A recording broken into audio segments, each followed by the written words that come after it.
Hello friends, welcome to InfoSights. Today we are going to discuss Harrod-Domar economic growth model. मुझसे बहुत सारे questions पूछे गए थोड़े दिन पहले स्टूडेंट से कि मैम कुछ लेक्चर्स थियरी से रिलेटेड आ जाए और किस तरीके से थियरी को प्रेजेंट करना है. तो I am just giving a view, a kind of glance कि किस तरीके से आपको मॉडिफिकेशन करना है if theories are being asked in any exams. ठीक है, तो स्टार्ट करते हैं थियरी को. हैरड-डॉमर की बात करते हैं. मैं सबसे पहले आपको इंफॉर्मेशन दे देती हूँ प्रैक्टिकल बेसिस पे कि जो फर्स्ट 5 ईयर प्लान था अपना, उसमें हैरड-डॉमर मॉडल को ऑप्ट किया गया था. ठीक है, इसी के बेसिस पे फर्स्ट 5 ईयर प्लानिंग बनी थी. नंबर 2 अगर बात करूं, हैरड-डॉमर मॉडल के नाम से आपको चीजें याद आनी चाहिए, वो है इन्वेस्टमेंट. ठीक है, अब इन्वेस्टमेंट की भी बात कर ली. इन्वेस्टमेंट के पॉइंट ऑफ व्यू से देखने को मिलता है कि investment is a part of और a component of aggregate demand. ठीक है, और एग्रीगेट डिमांड पे एम्फेसाइज कौन करते थे? कीन्स करते थे. ठीक है, अब इसी चीज को मॉडिफाई किया है हैरड-डॉमर के थ्रू, क्योंकि Keynes used to give emphasise only on the side of aggregate demand, not on the side of supply. ठीक है, अब यहां पे आपको देखने के लिए मिलेगा कि हैरड-डॉमर के पॉइंट ऑफ व्यू से क्या बोला गया है कि जो एग्रीगेट डिमांड है ना, वो डिमांड तभी तो आएगी जब अपन इन्वेस्टमेंट करेंगे. ठीक है, और इन्वेस्टमेंट करते हैं अगर, तो इन्वेस्टमेंट करने से प्रोडक्टिविटी बढ़ेगी, और प्रोडक्टिविटी अगर बढ़ती है तो एक प्रोडक्ट की जगह 10 प्रोडक्ट प्रोड्यूस कर रहे हो. ठीक है, और 10 लेबर्स को काम दे रहे हो, और काम दे रहे हो तभी तो वो डिमांड जनरेट कर रहा है. ठीक है, तो यही 2 प्रिंसिपल्स थे कि हैरड-डॉमर ने प्रोडक्टिविटी की भी बात की है. प्रोडक्टिविटी क्या है? सप्लाई साइड है, और इनकम साइड क्या है? वो आपकी डिमांड साइड हो गई. तो यही मॉडल इन 2-3 फैक्टर्स पे डिपेंड करता है. इसमें थोड़ा सा और देख लेते हैं कि emphasise on the various aspect of growth of developed economy. ठीक है, डेवलप्ड इकोनॉमी के भी बहुत सारे एस्पेक्ट्स रखता है. किसके ऊपर फीचर्स कॉमन लिए गए हैं, बेस्ड किसके ऊपर बताया है? किन्जियन मॉडल के ऊपर, जो अभी ऑलरेडी डिस्कस कर लिया. बहुत ही सिंपलेस्ट मॉडल आपको ये देखने के लिए मिलेगा. ठीक है, बहुत सारे कंपोनेंट्स देखने के लिए मिलेंगे जो कि बहुत ही सिंपलर पॉइंट ऑफ व्यू से बताए गए हैं. अब देखो, नंबर 2 जो अपन को जानने की जरूरत है वो है अजम्पशंस. फुल एम्प्लॉयमेंट की बात की जाती है. फुल एम्प्लॉयमेंट की अगर बात करते हैं तो डिमांड और सप्लाई जो फोर्सेस है, मतलब जितना आपने प्रोड्यूस किया है, 10 प्रोडक्ट आपने प्रोड्यूस किए हैं तो डिमांड भी आपकी 10 ही आई है. मतलब कोई भी प्रोडक्ट वेस्ट नहीं गया, तो वो फुल एम्प्लॉयमेंट हो गया. फुल एम्प्लॉयमेंट का मतलब सिर्फ यहां तक ही नहीं है कि भाई आपके पास लेबर 10 काम कर रहे हैं या जनता 10 है तो 10 को एम्प्लॉयमेंट मिल गई. No, every product, every resources of economy would be considered as कि भाई आपको you need to provide them employment. कि मेरे पास एक लैंड पड़ा है तो मुझे इसको यूज में लेना है, तो ये एम्प्लॉयड कैटेगरी में काउंट होगा. Number 2, no government interference. This could only be possible if I am not making interference of any authority.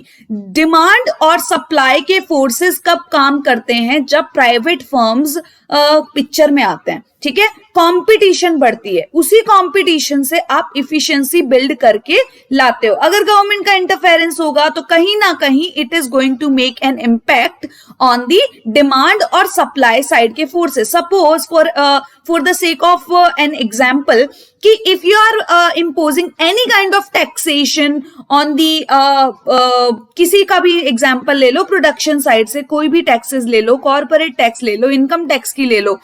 If the tax has been raised by the government, ठीक है, तो I'll try to manage my production till the level जहां पर मुझे I would not be able to give more taxation to the government.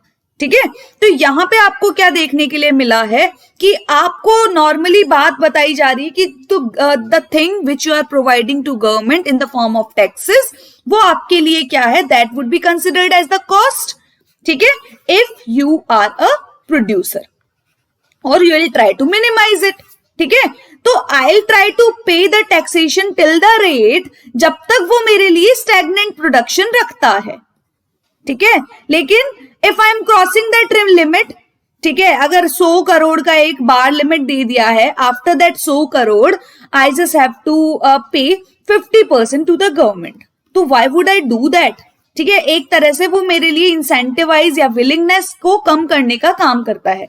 Closed economy की बात करते हैं। क्लोज्ड इकोनॉमी में मतलब आप ओपन ट्रेडिंग नहीं कर पाओगे। एपीएस और एमपीएस, जहां पे इक्वेशन आ जाती है एपीएस इक्वल है एमपीएस से, तो आपको दिमाग लगा लेना है somewhere you are making talk regarding the long run. आपने देखा होगा, कंज्यूमर थियरीज के बारे में पढ़ा होगा, एपीसी और एमपीसी इक्वल होगा। ऑब्वियसली अगर एपीएस और एमपीएस इक्वल है तो ये दोनों भी इक्वल होंगे, दोनों चीजें आपको इक्वल देखने के लिए मिलेगी।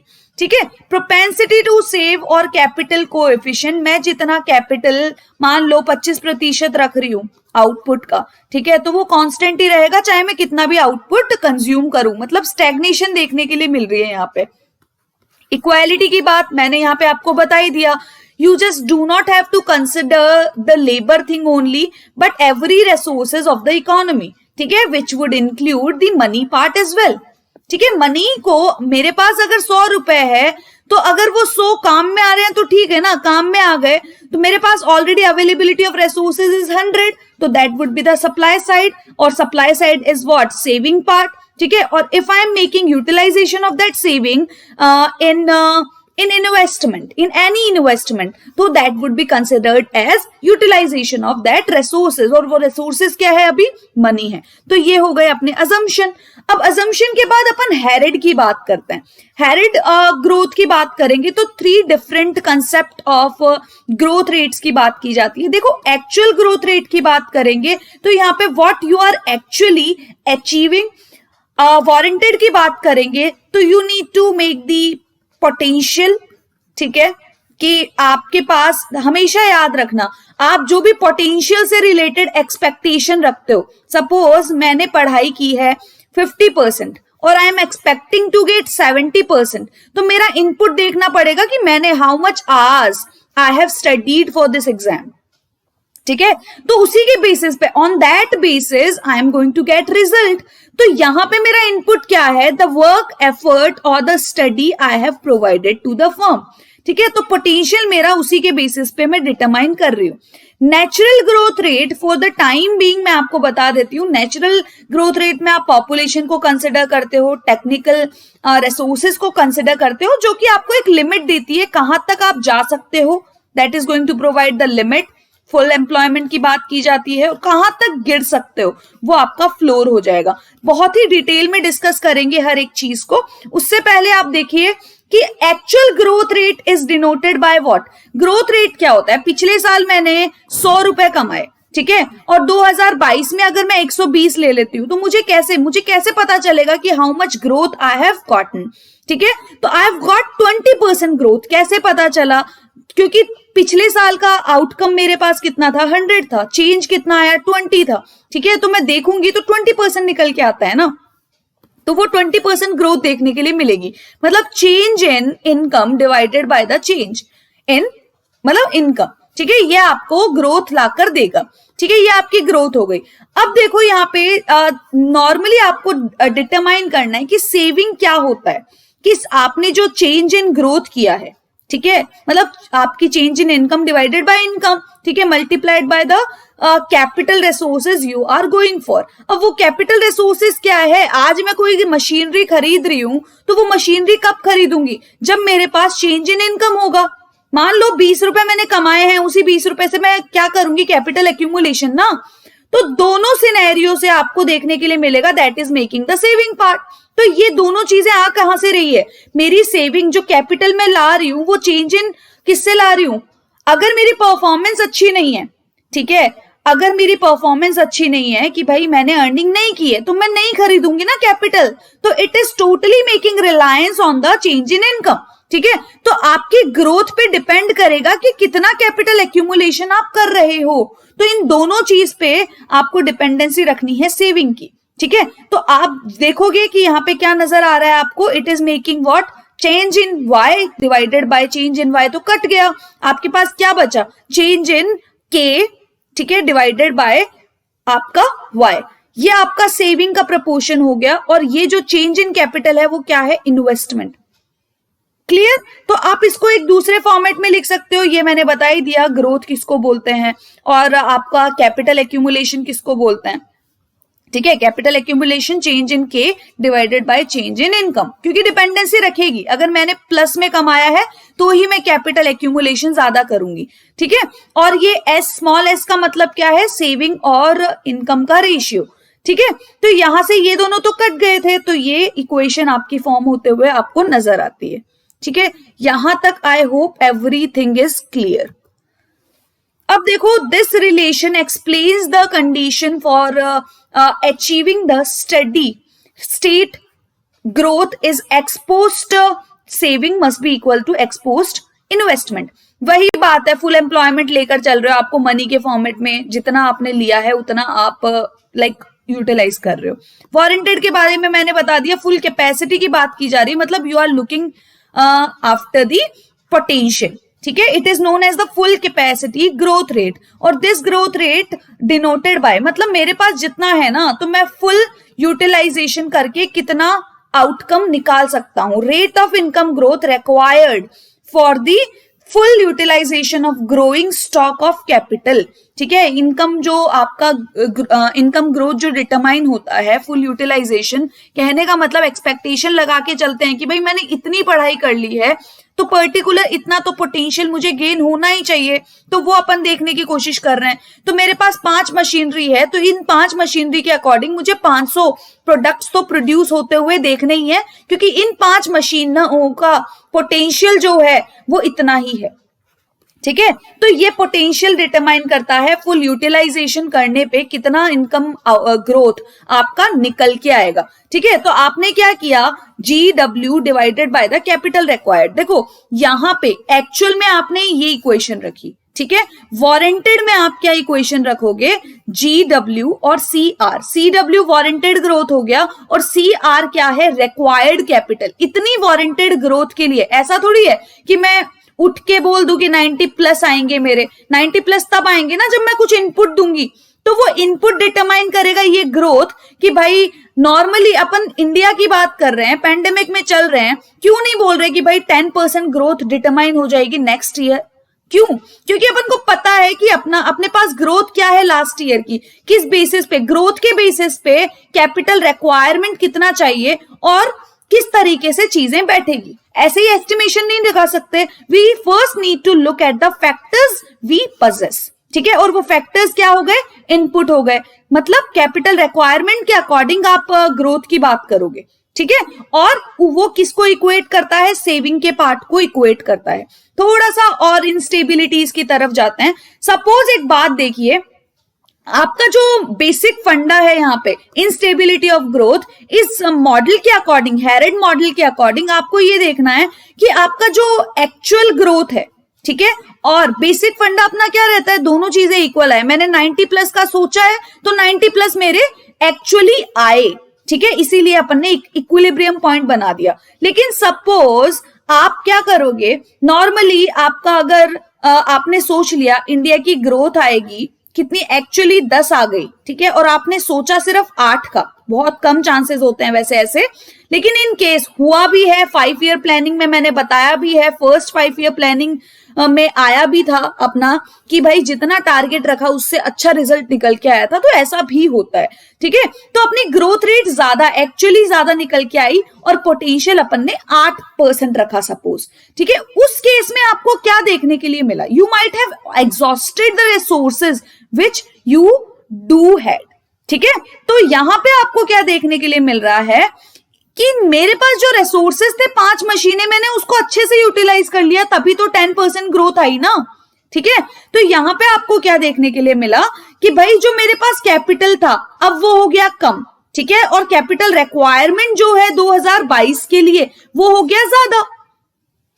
Getting my point? क्योंकि मैंने यूज कर लिया है, मेरे पास जो ग्रोथ एक्चुअली जो आई हैव अटेन्ड, ठीक है, out of the proper utilization of this capital, तो इसलिए वो कम हो गया कैपिटल और रिक्वायरमेंट क्या हो गया, बढ़ गया। तो इसलिए अपन ने क्या देखा है कि रिक्वायरमेंट बढ़ गया। अब रिक्वायरमेंट बढ़ने का मतलब क्या है, डिमांड ज्यादा है और आपके पास कैपिटल कम है। ठीक है, कैपिटल कम मतलब सप्लाई आपका कम है, और ये दोनों चीज क्या लीड करती है, प्राइस को इंक्रीज करने की। आई hope this is very much clear. ठीक है, इंस्टेबिलिटी का आपने देखा। अब जो ग्रोथ देख रहे हो जो कि ज्यादा है, ऑलरेडी मैंने ये आपको पॉइंटर्स बता दिए हैं, उसी का थियोरेटिकल वर्जन है। ये कैपिटल आपके पास कम रह जाता है, सप्लाई कम हो जाती है, डिमांड से रिक्वायरमेंट का मतलब क्या होता है, दूसरा अगर मीनिंग देखें तो वो डिमांड होता है, और डिमांड अगर बढ़ जाती है तो आपका प्राइसेस इंक्रीज होता हुआ नजर आता है। ठीक है, due to the deficiency of capital.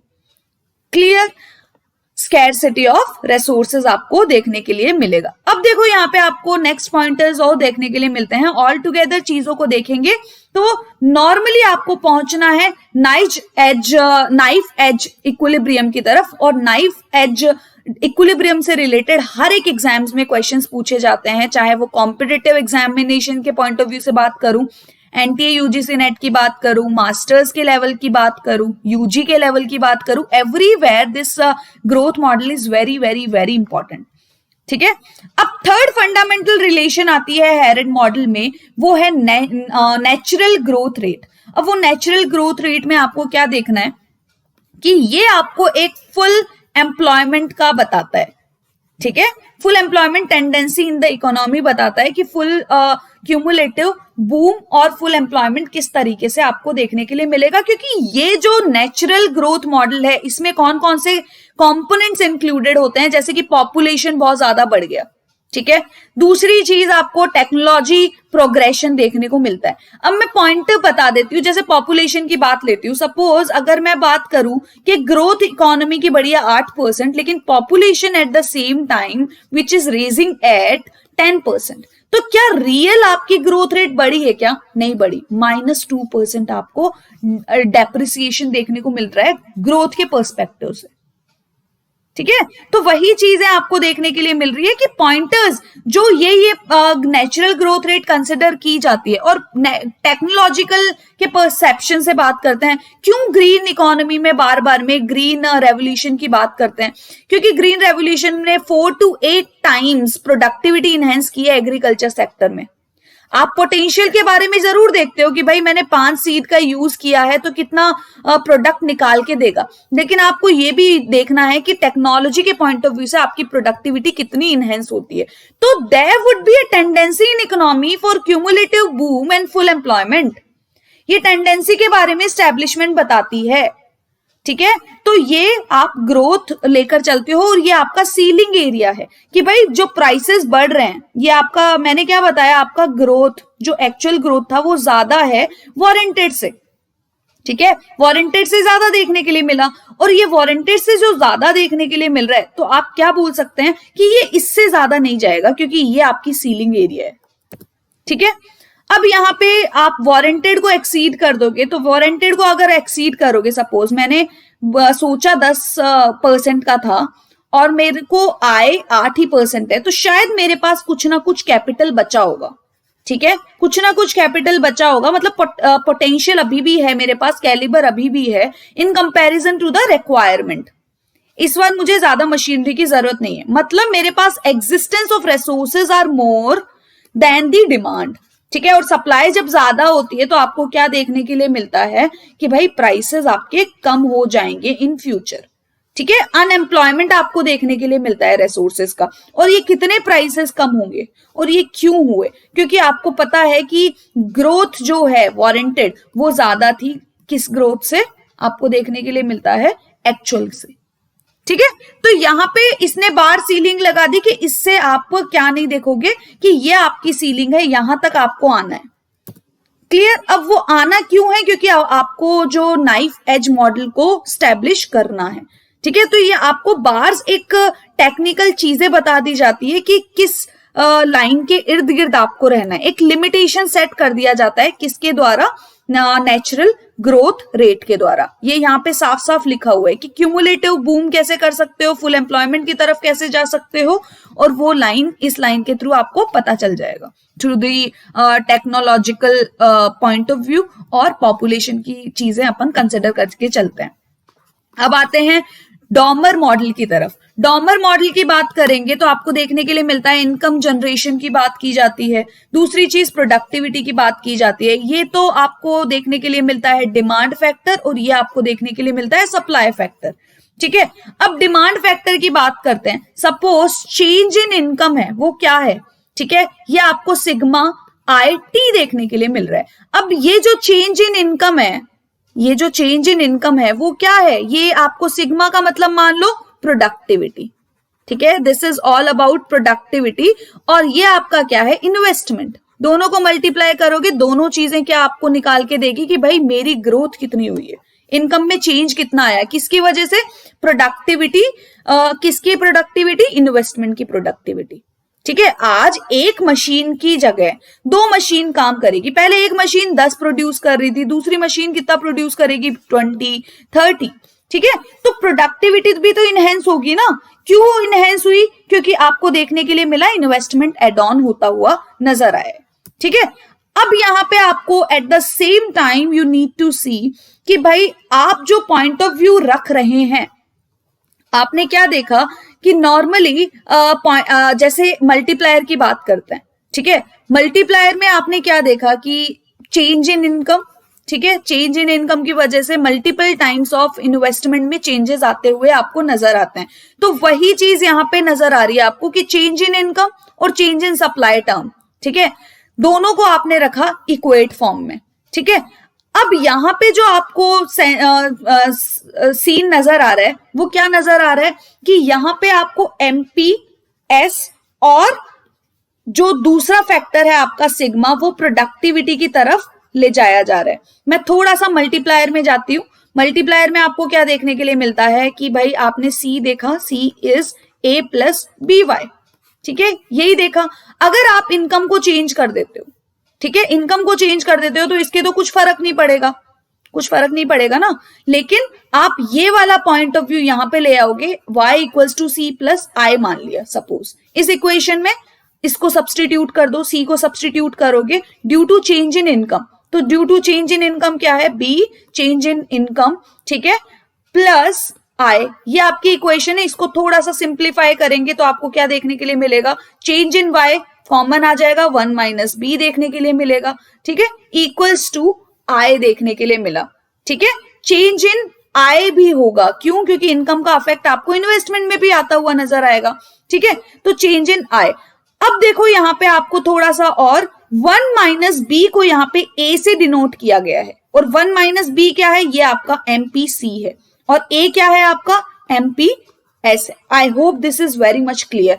अब ये जो आपको देखने के लिए मिला है चेंज इन इनकम, वो कैसे आप लिख सकते हो? आप इसको किस तरीके से ट्रीट कर सकते हो? चेंज इन वाई जो देखने के लिए मिल रहा है आपको। ठीक है, अब ये जो चेंज इन वाई है डिवाइडेड बाय चेंज इन आई, मतलब आप जो इन्वेस्टमेंट कर रहे हो उसकी वजह से कितना चेंज आ रहा है इनकम में? 1 बाय 1 माइनस बी, और you can write it as 1 by A, और ए क्या है आपका? एमपीएस। और इसको आप किसकी तरह सिग्निफाई कर सकते हो? के से, जिसको आप मल्टीप्लायर बोलोगे। तो वही इक्वेशन यहाँ पे शॉर्टर वर्जन में लिखी गई है कि इसको इस तरीके से भी लिखा जा सकता है। ये डिमांड साइड हो गया। ठीक है, ये आपका डिमांड साइड हो गया, और यहां पे ये डिमांड साइड से आपने प्रूफ किया तो आपको क्या नजर आया? Change in Y divided by change in I equals to 1 by A, यही देखने के लिए मिला ना। और उस टाइम आपको क्या नजर आया था? यहां पे आपको सिनेरियो क्या नजर आया कि चेंज इन इनकम सिग्मा आई नजर आया, यही नजर आया। तो इसको इस तरीके से भी लिख सकते हैं, change in income equals to change in I divided by A. ठीक है, और आप इसको इक्वल कर सकते हो सिग्मा आई। अब इसको थोड़ा सा और सिंप्लीफाई करोगे तो आपको देखने के लिए मिलेगा change in I divided by I, A और सिग्मा। ये आपकी इक्वेशन सॉर्टेड बताई गई है कि इन्वेस्टमेंट रेट कितनी है, मतलब इन्वेस्टमेंट में कितना ग्रोथ आपको देखने के लिए मिला। ये दोनों चीजों पे डिपेंड करेगा, एक तो प्रोडक्टिविटी और आपका एमपीसी, दोनों चीजों पे डिपेंड करेगा, क्योंकि एमपीसी से ही तो आप एमपीएस निकाल पा रहे हो ना। तो यही चीजें आपको बताई जा रही है। ठीक है, I hope this is very very very much clear. ठीक है, नेक्स्ट आपको देखने के लिए मिल रहा है कि ये दोनों चीजें अगर हिल गई आपस में, ठीक है, तो आपको नजर आएगा कि अगर डिसइक्विलिब्रियम आपको देखने के लिए मिला, यहां पे आपका इन्वेस्टमेंट पार्ट है, आपका इन्वेस्टमेंट पार्ट देखने के लिए मिल रहा है डिमांड साइड, और यहाँ पे आप सप्लाई साइड मान लो। एक एग्जांपल सिर्फ समझाने के पॉइंट ऑफ व्यू से मैं बता रही हूं कि फर्स्ट सिचुएशन में आपको क्या देखने के लिए, long term inflation would appear in the economy. Higher growth rate of income will provide greater purchasing power. Definitely आपका अगर चेंज इन इनकम हो रहा है जो कि ज्यादा है, आपकी प्रोडक्ट आप जितना प्रोड्यूस नहीं कर पा रहे, ठीक है, ये आप जितना प्रोड्यूस नहीं कर पा रहे उससे ज्यादा अगर आपने अर्निंग कर ली, ठीक है, अगर उससे ज्यादा आपने अर्निंग कर ली तो डेफिनेटली क्या होगा, वो आपका डिमांड इंक्रीज कर देगा। डिमांड इंक्रीज कर दिया आपकी प्रोडक्टिविटी से ज्यादा, तो क्या आएगा मार्केट में, इन्फ्लेशन। वही वाइस वर्सा सिचुएशन आप नेक्स्ट पोजीशन पे देख सकते हो, ठीक है। फर्स्ट सिचुएशन मैंने बता दी, आपके लिए होमवर्क है सेकंड कंडीशन कि किस तरीके से आप सॉल्व करोगे। समरी पॉइंट ऑफ व्यू से अगर मैं बता दूं, इन्वेस्टमेंट एक सेंट्रल वेरिएबल है, इसीलिए बार बार में आपको बोला गया फर्स्ट 5 ईयर प्लानिंग से शुरुआत की, यहां से इन्वेस्टमेंट मेन मुद्दा था, किन्जियन के बेस पे ये थियरी बनाई गई थी, कीन्स एडीप के ऊपर फुल फोकस करते थे, लेकिन इन दोनों में प्रोडक्टिविटी के ऊपर और इनकम जनरेशन दोनों के ऊपर डिपेंडेंसी रखी है। Increase capacity arising from the investment can result in greater output, ठीक है, ग्रेटर अनएम्प्लॉयमेंट का भी रीजन बनेगी। क्यों? क्योंकि आपको पता है कि आपके पास इतना सप्लाई, मतलब नॉर्मल सी बात है, इन्वेस्टमेंट आप ज्यादा करोगे, ज्यादा प्रोडक्टिविटी आपके पास निकल के आ जाएगी, मार्केट में उतनी डिमांड भी तो होनी चाहिए, और अगर डिमांड नहीं होगी तो जो आपने प्रोड्यूस किया है वो वर्थ हो जाएंगे ना, वर्थलेस आपको देखने के लिए मिलेंगे या फिर कंज्यूम होते हुए नहीं नजर आएंगे, ठीक है। इक्वालिटी बिटवीन द 3 रेट्स, उसी को आप नाइफ एज बोलोगे, ठीक है, नाइफ एज मॉडल आप बोलते हो उसको। Ensure the full employment of labour and full utilization of capital stock, ठीक है। I hope this is very much clear from my side guys, thank you so much. इसके अलावा कोई भी थियरी से रिलेटेड कुछ पूछना हो, ये एक मैंने बेसिक स्ट्रक्चर दिया है कि in what way you just have to write the theory, ठीक है। इसमें प्रैक्टिकल अप्रोचेस भी मैंने ये आपका प्रैक्टिकल अप्रोच डाला है, इसमें आप अपने खुद के एग्जांपल्स भी पुट ऑन कर सकते हो। समरी हुआ, क्रिटिकल एनालिसिस हुआ, you can just put your own analysis as well, ठीक है। Thank you so much, have a great day to all of you. और उसके साथ में ये आपको बोलना चाहूंगी कि किसी भी तरीके की क्वेरी आपको पूछनी है तो you can just let me know in the chat box, और आप कमेंट करके मुझे बता सकते हैं। Thank you so much to all of you. Please do not forget to like, share and subscribe.